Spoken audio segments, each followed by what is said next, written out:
Assalamualaikum guys. Hari ni kita mau apa panggil? Kita nak unboxing. Saya tak buat kerja apa. Dia tak belajar. Sekarang ni kita unboxing satu benda. Okey. Okey, satu benda. Macam ni. One shift later. Okay guys, hari ni saya mau buat video. Saya tak belajar tapi saya nak unboxing satu benda yang saya beli dekat Tesco. Jom.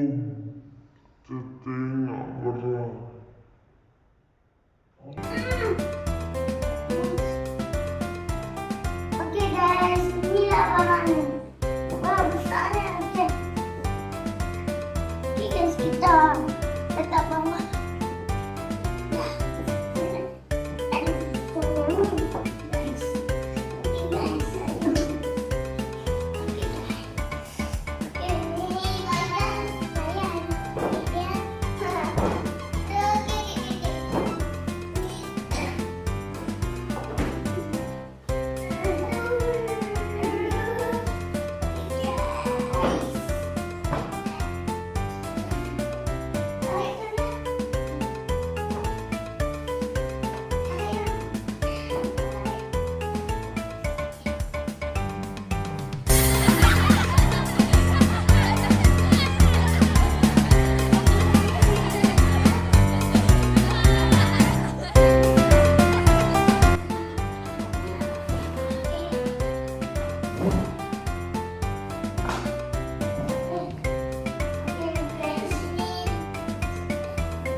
Ini ada di Tesco.